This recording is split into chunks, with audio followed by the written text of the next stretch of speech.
क्रिमिनलच psychology त्याला म्हणजे कारणीभूत असते. बऱ्याचदा स्वभाव दोष असतो, म्हणजे क्रिमिनलच नेसेसरी असेल असं नाही. मग तू असंच का नाही करत, हेच का नाही करत, माझ्यासाठी तसंच का नाही करत, तू असंच वागलं पाहिजे, ह्या सगळ्या गोष्टी येतात. नवरा बायकोंचं एकमेकांमध्ये आधीपासूनच पटत नसतं, म्हणजे अँटी सोशल मेंटॅलिटी असते, पर्सनॅलिटी असते. ते अशी एखादी परिस्थिती निर्माण करतात की म्हणजे डिवोर्स केसेसमध्ये छळ होतो पुरुषांचा. हे आजकाल याचं प्रमाण वाढतंय. 95 ते 96% महिला यांच्यावर अत्याचार होत असतात. मुलं काय नेमकं बघतात स्क्रीनवर, मित्र, समवयस्क मित्र मैत्रिणी कसे आहेत, कोण आहेत, तो आपल्यामध्ये इंटरेस्ट घेतोय की नाही, स्वतःहून बोलतोय की नाही, काही आपल्याशी शेअर करतोय की नाही, त्याच्याशी आपली कम्फर्ट लेवल किती नाही, असंच व्हायला पाहिजे, असं कसं नाही होत, हे मला चालणारच नाही, तेव्हा तो राग टोकाचा येतो. नमस्कार, आमच्या नॉलेज कट्ट्यामध्ये तुमच्या सगळ्यांचं खूप खूप स्वागत. स्त्री म्हणजे ममता, स्त्री म्हणजे प्रेम आणि स्त्री म्हणजे वात्सल्य, ही स्त्रीची रूप आहेत जे आपण आपल्या बाजूला आपल्या आईमध्ये बघतो किंवा बहिणींमध्ये बघतो किंवा आपल्या आजूबाजूला वावरणाऱ्या महिलांमध्ये बघत आलोय. आजचं स्त्रीचं रूप हे बदलतंय. आजची स्त्री भेसूर झाली आहे का, ती क्रूर झाली आहे का, तिच्या भावनाच आता लोप पावलेल्या आहेत. याच विषयावरती आज आपण चर्चा करणार आहोत. सुप्रसिद्ध सायकॅट्रिस्ट डॉक्टर आदित्य आचार्य मॅडम. नमस्कार. सध्या देशभरामध्ये गाजत आहे की सोनम रघुवंशी हत्या प्रकरण. मॅडम, काय सांगाल या घटनेबद्दल? अत्यंत हृदयद्रावक आणि क्रूर अशी घटना घडलेली आहे. आणि ह्यात प्रामुख्यानं मला असं जाणवतं की हे कोल्ड ब्लडेड मर्डर आहे. म्हणजे एखादी स्त्री इतकं कोल्ड ब्लडेड, म्हणजे प्लॅनिंग करून, प्रियकराबरोबर प्लॅनिंग करून हनीमूनला जाऊन हे सगळं घडवून आणते. हे खरंच म्हणजे खूपच आपल्या हृदयाला क्लेश देणारं आहे सगळं. आणि तेच म्हणजे कधी कधी काय होतं की माणसाचा राग अनावर होतो आणि रागाच्या भरात एखादी गोष्ट केली जाते, ज्याला आपण म्हणतो की इम्पल्सिव्हली ती गोष्ट केली, इम्पल्सिव्हली कोणाला तरी थोबाडीत मारली, इम्पल्सिव्हली कोणाला तरी हाणामारी केली किंवा अशा गोष्टी घडत असतात. पण ही इम्पल्सिव्हिटी नसून हे कोल्ड ब्लडेड मर्डर आहे, पूर्ण प्लॅन करून केलेलं मर्डर आहे. तर त्याच्यामुळे हे जास्त, ह्याची तीव्रता, ह्याची काय म्हणतो आपण, धग ही जास्त आपल्याला जाणवते. पण ही मानसिकता जी आहे, म्हणजे गेल्या काही वर्षांमध्ये महिलांकडून पुरुषांवर होणारे अत्याचार वाढलेले आहेत, महिलांकडून पुरुषांच्या हत्या होत आहेत. हे स्त्रीचं भयानक आणि भेसूर असं रूप आहे जे याआधी कधी पाहायला मिळालं नव्हतं. म्हणजे आता हे सोनम रघुवंशी प्रकरणाच्या आधीच मध्ये आपल्या पतीचे तुकडे करून त्याच्यात टाकणारी एक महिला होती.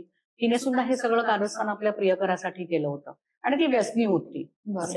लागोपाठ घडणाऱ्या घटनांमुळे ना महिलांप्रती जो एक महिलांच्या प्रती एक असलेला एक सगळ्यांचा जो एक दृष्टिकोन असतो बघण्याचा, तो बदलत चाललाय. आजची महिला ही इतकी क्रूर होत चालली आहे का, आणि असं असेल तर त्या मानसिकतेमागे काय कारण असावी? पहिली गोष्ट म्हणजे ह्याला आपण इंटिमेट पार्टनर व्हायलन्स म्हणतो, जे नवरा बायकोला करतो किंवा बायको नवऱ्याला करते. तर नवरा बायकोला करतं हे बायकोला काहीतरी करतो, म्हणजे व्हायलेंट करतो, हे काहीतरी हे करतो, मारतो वगैरे, या गोष्टी आपण ऐकत होतो. पण अशा रिव्हर्स जनरली ऐकल्या नव्हत्या, त्याच्यामुळे आपल्याला ऐकायला थोडंसं हे वेगळं वाटतं. पण अशा गोष्टी समाजात घडत असतात. कारण एक लक्षात घ्यायला पाहिजे, आपण समाजात जसे पुरुष असतात काही क्रिमिनल माइंडेड, ज्याला आपण अँटी सोशल म्हणतो, असे पुरुष असतात, तशा स्त्रियाही असतात. आता एवढे वर्ष किंवा एवढी शतकं असं होतं की ह्या स्त्रिया अस्तित्वात होत्याच, म्हणजे समाजात होत्याच, वावरत होत्याच, पण त्यांना तसं पाठबळ नव्हतं. म्हणजे काय की त्या घरापुरत्या सीमित होत्या, त्याच्यामुळे त्यांचा फार काही कोणाशी संपर्क येत नव्हता बाहेरच्या जगाशी, इतर पुरुषांशी किंवा स्त्रियांशी किंवा कोणाशीच. त्या चूल आणि मूल ह्याच्यात अडकलेल्या होत्या. आता कसं झालंय, हे सोशल मीडिया आणि ह्या सगळ्या गोष्टींमुळे महिलांचं एक्सपोजर वाढलंय. त्याच्यामुळे त्या वेगवेगळ्या लोकांशी चॅट करत असतात, बोलत असतात, त्यातनं प्रेम प्रकरणं होतात. आणि जर त्या महिलेचा स्वभाव थोडासा वाहवत जायचा असेल तर जे काही समोरचा व्यक्ती सांगतोय तसं त्या वागत जातात. त्यांना मग आणि ऑलरेडी जर त्यांना तसंही काही, म्हणजे अँटी सोशल पर्सनॅलिटी मध्ये जे आपण टिपिकली म्हणतो की त्यांना काही कुठली अशी घटना केली त्याचा काही गिल्ट नसतं, पश्चाताप नसतो अजिबात. आणि जे काही नॉर्मल कायदे असतात समाजाचे ते त्या जुमानत नाहीत, म्हणजे बंडखोरीच असते.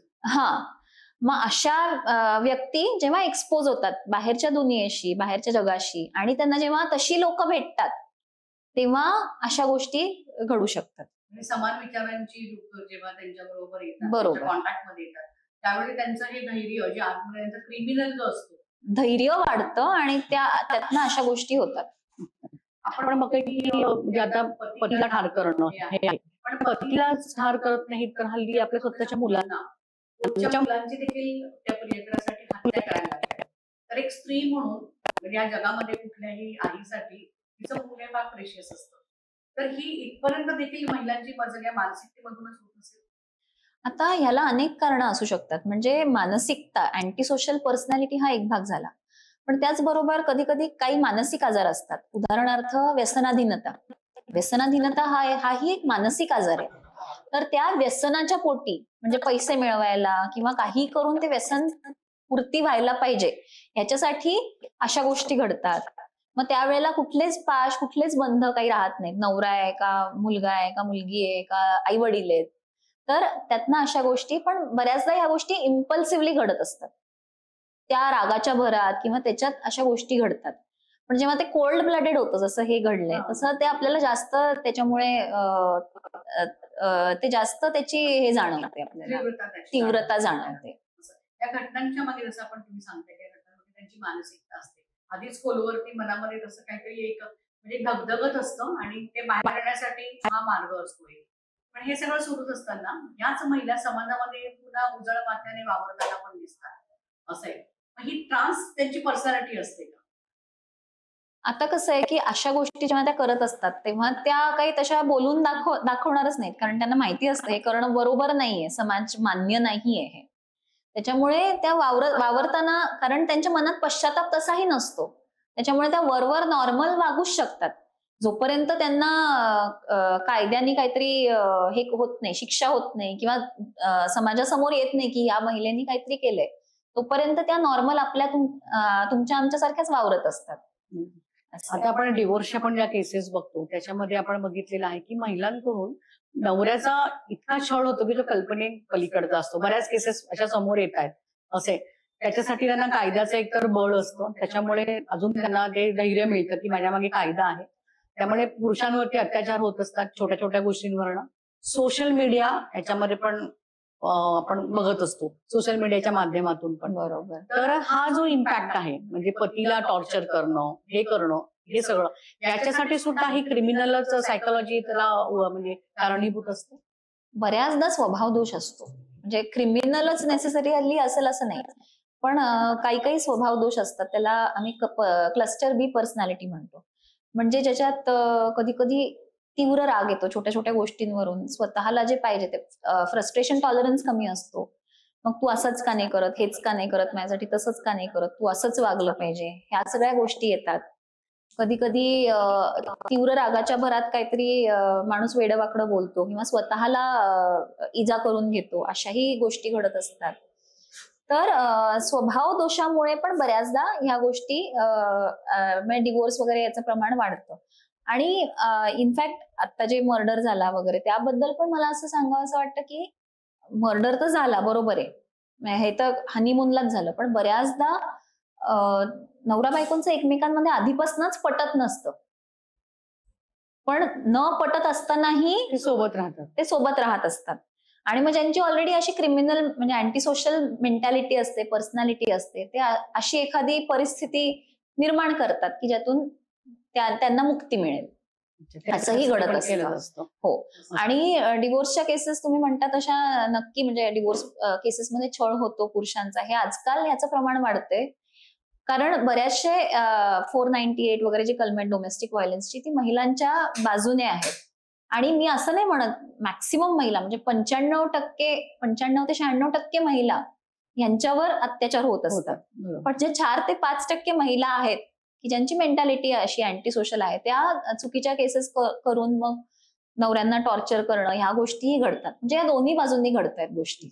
पण ह्याला म्हणजे अशी वृत्ती डेव्हलप होण्यासाठी काय कारण असू शकतात? म्हणजे आता ह्याचं ना तसं काही अजून आजपर्यंत कोणाला कारण कळलेलं नाहीये. आता तुम्ही बघाल तसं दाऊद इब्राहिमचे वडील पोलीस होते, पण त्यांचा एकच मुलगा असा का निघाला, याला काहीच उत्तर नाहीये. थोडंफार असं म्हणतात की जेनेटिक त्याच्यात असतं, पण परत कसं आहे, नेचर वर्सेस नर्चर ह्या वाद कायमच आहे. म्हणजे ते नॅचरली येतं का त्यांच्या अच्छा. परिस्थितीमुळे ते तसे होत जातात, याचं आजपर्यंत कोणालाही काही उत्तर मिळालेलं नाहीये. आता ज्या घटना ज्या घटनांचा जो सत्रच सुरू आहे, एका मागोमाग मग अशा घटना येतच आहेत. तर याच्यामध्ये एक आहे की आता भीती निर्माण झाली आहे तरुणांमध्ये पण आणि तरुणींमध्ये पण, लग्न करायचं की नाही. ही एक की बाबा आपला पार्टनर कसा असेल, आपलं पटेल की नाही, हा एक त्याच्यामध्ये बरोबर. भाग आहे. आणि पुन्हा ही भीती की नाही पटलं पण आणि नंतर मग हे बायका आता हत्या डायरेक्ट मारूनच टाकतात नवऱ्यांना. ही भीती या तरुण पिढीमध्ये निर्माण झालेली आहे. तर ही भीती घालवण्यासाठी, कारण सगळ्यांबरोबरच काही अशा घटना घडत नाहीत. बरोबर तर आहे. याच्यासाठी पार्टनर निवडताना तुम्ही काय काळजी घ्यायला पाहिजे? त्याची सायकॉलॉजी कशी ओळखायला हवी? खूप चांगला प्रश्न आहे. सर्वात महत्वाचं म्हणजे मला असं वाटतं की आता ही घटना ही खूप एक्स्ट्रीम आहे. अशा घटना काही सतत घडत नसतात, म्हणजे रोज रोज घडतात असं नाही. पण कसं आहे की आपण जेव्हा लग्नाच्या दृष्टीनं एखाद्याकडे बघतो, तेव्हा डोळे उघडे ठेवून बघणं हे सर्वात महत्वाचं आहे. आपल्याला आधीपासून काही काही कधी कधी सिग्नल्स मिळत असतात, रेड फ्लॅग्स त्याला आपण म्हणतो, की दिसत असतात की ही समोरची व्यक्ती आपल्यामध्ये तेवढी इंटरेस्टेड वाटत नाही. आपण फिरायला जातो, काय करतो तेव्हा कधी कधी काय होतं की एखादं स्थळ खूपच चांगलं वाटतं म्हणून हुरळून जातात आणि मग लवकर लवकर लग्न करा म्हणतात. कोर्टशिपचा पिरियडच मिळत नाही त्यांना, की एकमेकांशी बोलून काय नेमकं समोरची व्यक्ती कशी आहे, काय आहे कळायच्या आत लग्न होऊन जातं. तर हे करणं टाळलं पाहिजे. आणि मुख्य म्हणजे मला असं वाटतं की आपण कुंडली जुळवतो, हो की नाही, अगदी. पत्रिका बघतात, शनी गुरु हो, बरोबर. बुध कुठे काय हे सगळं मॅच गुण करतात. जुळतात की नाही. तर ते तुम्हाला तुमचा विश्वास असेल तर तुम्ही नक्की करा, पण त्यांचे स्वभाव जुळतायत की नाही हे बघणं आवश्यक आहे. आणि त्याच्यासाठी पर्सनॅलिटी टेस्ट असतात, त्या तुम्ही करू शकता. कुठल्याही सायकोलॉजिस्ट किंवा सायकॅट्रिस्टकडे तुम्ही गेलात तर त्या टेस्ट करू शकता. तुमचं प्री मॅरिटल काउन्सिलिंग होऊ शकतं. त्यात कळू शकतं की बाबा ह्या गोष्टी आहेत. म्हणजे कसं आहे की दोन माणसांचे स्वभाव कधी सारखे नसतात, पण किमान आपण कशात जातोय, म्हणजे समोरच्याशी कसं ऍडजस्ट करायचं हे जर आपल्याला आधी कळलं तर पुढे जाऊन लग्नानंतर भांडणं व्हायची शक्यता कमी होते.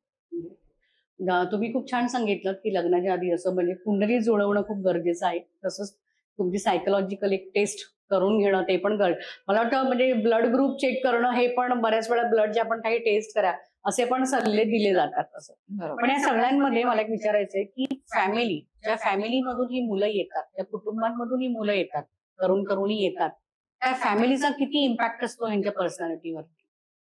फॅमिलीचा निश्चित इम्पॅक्ट असतो, कारण फॅमिलीमध्ये जशा इंटरॅक्शन असतात, जसं आई वडिलांचं एकमेकांशी वागणं, आई वडिलांचं मुलांशी वागणं, ह्याचा परिणाम मुलाच्या स्वभावावर होत असतो. आई वडील त्याला किती कॉन्फिडन्स देतात, त्याच्याशी कसे वागतात, कसे बोलतात.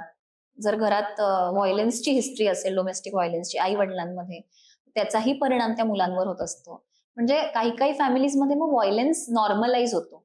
म्हणजे हे ठीक आहे, हात उगारला तर ठीक आहे. माझे माझे वडील माझ्या आईवर हात उगारायचे, त्याच्यामुळे मी जर माझ्या बायकोवर उगारला किंवा मुलांवर उगारला तर त्यात चूक काय. तर त्याच्यामुळे डेफिनेटली आपल्या आई वडिलांचं आपलं जसं अपब्रिंगिंग आहे, आपली जशी जडणघडण होते, त्याचा आपल्या स्वभावावर परिणाम निश्चित होत असतो.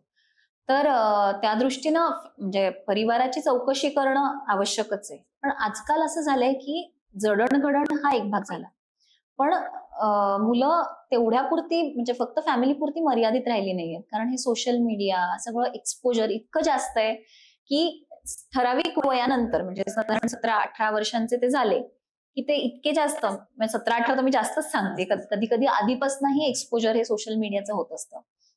त्याच्यामुळे ती मुलं नेमकी बाहेर काय करतात, कोणाबरोबर असतात, पियर्स कोण आहेत, मित्र, समवयस्क मित्र मैत्रिणी कसे आहेत, कोण आहेत, ह्याच्यावरही त्यांचा स्वभाव आणि पर्सनॅलिटी त्याची जडणघडण होत असते. तर ह्या सगळ्याचा परिपाक म्हणजे ती व्यक्ती असते. तर हे सगळंच कळणं लग्नाच्या आधी शक्य नाही. पण आपण जर जास्त वेळ घालवला त्या व्यक्तीबरोबर, किमान 4-5 महिने 6 महिने आपण त्या व्यक्तीशी बोललो, त्याची फॅमिली कशी आहे, घरच्यांशी तो कसा वागतो, त्यांच्या फॅमिलीमध्ये इंटरॅक्शन्स कशा असतात, एकमेकांशी आदरपूर्वक बोललं जातं का, कसे बोलतात ते एकमेकांशी, तर ह्या सगळ्या गोष्टींमुळे आपल्याला बऱ्याच गोष्टी आधी कळू शकतात. आणि शिवाय तो आपल्यामध्ये इंटरेस्ट घेतोय की नाही, स्वतःहून बोलतोय की नाही, काही आपल्याशी शेअर करतोय की नाही, त्याच्याशी आपली कम्फर्ट लेवल किती आहे, ह्या सगळ्या गोष्टी आधी कळू शकतात. आता आपण बघतो पण की मुलं आणि मुलींना वाढवण्यामध्ये आई वडिलांचा सारखाच सहभाग असतो. म्हणजे जसं मुलींचं ग्रूमिंग होतं तसं मुलांचं पण ग्रूमिंग होतं. त्यामुळे आता काही तसं फॅमिलीमध्ये राहिलं नाहीये की तू मुलगा आहे म्हणून तू हे करू नको, ती मुलगी आहे म्हणून तिने हे करावं. आता असं फार कमी फॅमिलीमध्ये ते जुने विचार राहिलेले आहेत. हे असताना आत्ताच्या काळामध्ये आपण जे आजूबाजूला बघतोय तर मुला मुलींना वाढवताना म्हणजे पुढे जाऊन त्यांच्या आयुष्यामध्ये अशा घटना घडू नयेत किंवा असा एखादा सोबती त्यांच्या आयुष्यामध्ये आला त्याच्याशी कसं तुम्ही डील करायला हवं, पालकांनी काय काळजी घ्यायला हवी किंवा आपल्या मुलांमध्ये तसा व्हायोलन्स येऊ नये. आणि अशा बातम्या बघून देखील मुलांना, हल्ली मुलं गेम खेळतात व्हायोलंट, तर ह्या घटना पण त्यांना प्रेरित करतात अनेक मुलांना. आणि मग आपण बघतो की एक घटना घडली की त्याच्या मागे कंटिन्यू अशा घटना घडायला लागतात असं आहे. तर ते काय आहे, त्याचं काही कनेक्शन असतं का? नाही, नक्कीच. कसं आहे की हे अशा घटनांचे व्हिडिओज बघून किंवा वाचून त्याच्याबद्दल असे जे क्रिमिनल माइंडेड लोक असतात त्यांना हे कळत जातं की आयडिया येत जाते की असं करावं तसं करावं वगैरे वगैरे. पण तुम्ही हा फार चांगला प्रश्न विचारलात की मुलं गेम्स खेळतात वगैरे वगैरे, ह्यातनं ज्या गोष्टी घडतात, व्हायलंट गेम्स असतात, त्यातनं व्हायलन्स म्हणजे जास्त मुलं व्हायलंट होत चालली आहेत आजकाल. तर मी नेहमी सांगते, म्हणजे माझ्याकडे जेवढे पेशंट्स येतात, क्लायंट्स येतात, त्यांना सगळ्यांना सांगते की मुलं काय नेमकं बघतात स्क्रीनवर हे तुम्ही मॉनिटर करा. किमान 17 ते 18 वर्षांपर्यंत, 16 किमान, 10वी पास होईपर्यंत सोशल मीडिया म्हणजे इंस्टाग्राम, फेसबुकवर अकाउंट काढू देऊ नका मुलांना. किंवा ते युट्यूबवर काय बघतात नेमकं तुम्ही मॉनिटर करा. काही घरात नियम पाहिजेत की तुम्ही जेव्हा इंटरनेट ऍक्सेस करता किंवा फोन बघता तेव्हा दारं उघडी पाहिजेत. बंद दाराआड काही करायचं नाही. ते काय बघतात ह्याचं तुम्हाला लॉक पण असतं हल्ली. मुलांना फोन देणं टाळा. 10वी पर्यंत तर काही गरज नसते त्यांना इंडिपेंडेंट फोन द्यायची. म्हणजे तुम्हाला वाटतं तुम्ही फार लाड करताय, आम्हाला आयुष्यात मिळालं नाही ते आम्ही सगळं पुरवतोय मुलांना, पण तुम्ही याच्यातून मुलांचं नुकसान करताय. पुढे जाऊन त्या मुलाचं उद्या नुकसान झालं, तो मोबाईलच्या आहारी गेला, त्या गेम्सच्या आहारी गेला, मग तुमच्यावर रडायची परिस्थिती येते. तर ह्या सगळ्या टाळण्यासारख्या गोष्टी आहेत. आपण ह्या करत नाही आणि मग काहीतरी खूप एक्स्ट्रीम घडायला लागलं की मग आपण म्हणतो अरे असं कसं झालं, अरे आम्ही तर घरात असं वागत नाही. तर मोबाईल हा एक भाग झाला. त्याशिवाय मी जसं मगाशी म्हटलं की व्हायलन्स नॉर्मलाइज करता कामा नये. आपण वागतो एक आणि मुलांना सांगतो तू असं नाही वागायचं बरं का, तू ओरडायचं नाही बरं का, तू कोणाला मारायचं नाही. पण तुम्ही घरात रोज एकमेकांवर आरडाओरडा करताय, एकमेकांवर हात उगारताय, तर तो मुलगा जे तुम्ही वागताय त्याचं आचरण करणार आहे. तर हे भान बाळगणं एकमेकांशी बोलताना, नवरा बायको म्हणून आपण जेव्हा एकमेकांशी आदरपूर्वक बोलतो, एकमेकांबद्दल प्रेम व्यक्त करतो, आदर दिसतो, त्यावेळेला ते आपोआप त्या मुलांमध्ये येत असतं. त्याचं बीज कुठेतरी मुलांच्या मनात रोवलं जातं की पुढे आपल्याला अशा प्रकारचं नातं निर्माण करायचंय. आणि ती व्यक्ती जशी, म्हणजे ते जे शिकते ना, आई वडिलांबरोबर जो पॅटर्न असतो त्यांचा इंटरॅक्शनचा, तोच पॅटर्न पुढच्या प्रत्येक नात्यामध्ये रिपीट होत असतो. तर इतका त्याचा परिणाम असतो. तर आपण आपल्या बाजूने आपलं मूल चांगलं घडतंय की नाही आणि त्याने डोळसपणे सगळं केलं पाहिजे याची एका मर्यादेपर्यंत आपण काळजी घेऊ शकतो. पण त्याच्या पलीकडे जाऊन अशा गोष्टी घडणारच नाहीत असं नाही. पण ह्या गोष्टी आपण जर त्यांना चांगल्या गोष्टी 4 दाखवल्या आपल्या माध्यमातून, तर निश्चित त्याचा परिणाम होऊ नक्की शकतो. चांगला. आपण महिलांच्या म्हणजे बदलणाऱ्या आक्रमकतेबद्दल बोलता बोलता आपण आता कुटुंबातील व्यवस्थेवरती देखील बोलतोय. जाता जाता शेवटचा प्रश्न मॅम, की महिलांनी प्रत्येक कुटुंबामध्ये महिलांचं स्थान खूप मोठं असतं, ती पूर्ण घर सांभाळत असते. अशा वेळी महिलांनी स्वतःचं भान कसं ठेवायला पाहिजे? सोशल मीडियाचा इम्पॅक्ट आपल्यावरती होणार नाही किंवा कोणीतरी आपल्याला भुलवतंय, कोणीतरी आपण त्याच्या आमिषाला बळी पडतोय. कारण बऱ्याच महिलांचा म्हणजे वेळ हा मोबाईलवरती जातो, त्यामधून त्या आपण जसं मगाशी पूर्ण जगात त्या कोणाशीही कॉन्टॅक्टमध्ये त्या कोणाच्याही येऊ शकतात असं आहे. तर काय सावधगिरी बाळगायला पाहिजे? सर्वात महत्वाचं म्हणजे महिलांनी काय किंवा कोणीही, म्हणजे आजकाल आपण बघतो वयस्कर लोकही मोबाईलच्या आहारी गेलेत, सगळे मोबाईलमध्ये असतात. तर हे लक्षात घ्यायला पाहिजे की मोबाईलमध्ये किंवा इंटरनेटवर आपल्याला जे छान छान फोटोज दिसतात तसं खरंच आयुष्य असतं लोकांचं असं नसतं. लोकांच्या आयुष्यात प्रॉब्लेम्स सगळ्यांच्या असतात, पण ते कशाला दाखवतील ना तुम्हाला इंस्टाग्रामवर किंवा फेसबुकवर. ते छान छान फोटोजच टाकतात. म्हणजे बऱ्याचदा पर्सनल आयुष्यात खूप भांडणं असतात, पण ते मोबाईलवर म्हणजे आपलं फेसबुकवर छान छान फिरायला गेलेले फोटो टाकतात. तर ते खरं नाहीये. आणि दुसरी गोष्ट असं आहे, बऱ्याचदा असं होतं की तुमच्या वैवाहिक जीवनात तुम्ही सुखी समाधानी जर नसलात आणि तुम्हाला हे हत्यार, मी तर हत्यारच म्हणते त्याला, हे हत्यार मिळालं हातात, की थोडंसं तुम्ही वाहावत जाऊ शकता. तर हे भान आपल्याला बाळगलं पाहिजे, की आपण आगीतनं फुकाट्यात तर पडत नाही ना. एक एक गोष्ट आपल्याला नकोय किंवा एक व्यक्ती पटत नाही म्हणून आपण काहीतरी रिस्की गोष्टी करत नाहीये ना, की ज्या माणसाला आपण ओळखतही नाही, ज्याला कधी आपण प्रत्यक्षात भेटलो नाही, त्याच्यावर किती विश्वास टाकायचा हे आपण ठरवलं पाहिजे. तर वाहावत न जाणं, ठीक आहे तुम्ही सोशल मीडियावर थोडा वेळ दिवसातला अर्धा तास, 1 तास घालवायचा आहे, तुम्ही घालवा एंटरटेनमेंटसाठी. पण त्याच्यात खूप अडकू नका, खूप गुंतून जाऊ नका आणि ते खरं विश्व आहे हे मानू नका. तुमचे जे खरोखर खरे हाडामासाची जी माणसं आहेत आजूबाजूला, त्यांच्याशी तुमचं नेटवर्क डेव्हलप करा. तर प्रत्येकच वेळेत काही वैवाहिक जीवनात प्रत्येक जण सुखी असतं असं नाही. पण त्याच्याबरोबर बाकीच्या बऱ्याच गोष्टी असतात. आपले नातेवाईक असतात, मुलं असतात, आपल्या मैत्रिणी असतात, की त्यांच्याबरोबर तुम्ही चांगली नाती जोपासू शकता आणि चांगलं आयुष्य तुमचं तुम्ही, जे तुम्हाला पाहिजे ते करून सत्कारणी लावू शकता. समजा एखादी व्यक्ती आपल्याला आवडत नसेल, ती व्यक्ती तुमचा लाईफ पार्टनर असू शकते, ती व्यक्ती तुमचा कलिग्ज असू शकते, ती व्यक्ती अगदी तुमच्या शेजारी पण असू शकते. तर अशा वेळी आपल्या त्या रागावरती कसा कंट्रोल करायचा की ज्याच्याकडे पुढे अनर्थ होणार, याची काळजी कशी घ्यावी? बरोबर. कसं आहे, की आपल्याला न आवडणारी व्यक्ती आपल्या आजूबाजूला सतत असतेच. कारण सगळेच आपल्याला आवडतील किंवा आपण सगळ्यांना आवडू असं घडतच नसतं. त्याच्यामुळे अशी व्यक्ती कायमच असणार आहे. पण आपण जेव्हा हे लक्षात घेतो, की त्या व्यक्तीचं वागणं त्याच्या हातात आहे. तो कसा वागेल हे मी नाही कंट्रोल करू शकत. पण माझी जी अपेक्षा आहे, की त्यांनी असंच वागायला पाहिजे, ह्याला मात्र मी मुरड घालू शकते. मी म्हणू शकते, की तो त्याच्या डोक्याने वागतोय, त्याच्या बुद्धीप्रमाणे तो वागतोय. जर मला ते पटत नाहीये, मला आवडत नाहीये, दॅट इज ओके. पण जेव्हा मी म्हणते, की मी सहनच नाही करू शकत, त्यावेळेला सगळा प्रॉब्लेम चालू होतो. म्हणजे सहनच न होण्यासारखं जगात खरं काही नसतं. पण आपण असा विचार करतो. त्याच्यामुळे एवढ्या टोकाचा राग येतो आपल्याला. जर आपण म्हटलं, की ठीक आहे मला आवडत नाही, मला पटत नाही, तर आपल्याला तेवढ्या टोकाचा राग नाही येणार. त्याच्यामुळे आपल्या विचारांमध्ये आपण लवचिकता आणली, की कुठे आपण चा वापर जास्त करतोय, असंच व्हायला पाहिजे. मग तसं नाही घडलं, की आपल्याला टोकाचा राग येतो. त्याच्याऐवजी मी म्हटलं, की ठीक आहे माझी इच्छा आहे असं घडावं. जोपर्यंत इच्छा असते, तोपर्यंत आपला राग कंट्रोलमध्ये असतो. ठीक आहे नाही पटलं, नाही आवडलं, डिसअपॉइंट झालो मी, बस तिथे थांबतं. पण जेव्हा मी म्हणते आग्रह धरते, नाही हे असंच व्हायला पाहिजे, असं कसं नाही होत, हे मला चालणारच नाही, तेव्हा तो राग टोकाचा येतो. त्याच्यामुळे विचारांमधली लवचिकता आणणं हे खूप महत्वाचं आहे. म्हणजे प्रत्येक माणसाने थोडासा विचार केला स्वतःच्या विचारांबद्दल, की मी अशा परिस्थितीमध्ये असा वागलो किंवा वागले, तर तेव्हा माझ्या मनात नेमके काय विचार होते आणि म्हणजे कुठल्या ऑल्टरनेट विचार असू शकतात, की ज्याच्यामुळे मला होणारा त्रास कमी होईल. म्हणजे तो मस्ट आणि शुड किंवा तो जो आहे तो मी कसा रिप्लेस करू शकतो माझ्या आयुष्यात, हा जर अंतर्मुख होऊन थोडासा विचार केला प्रत्येकाने, तर खूप बदल घडू शकतो.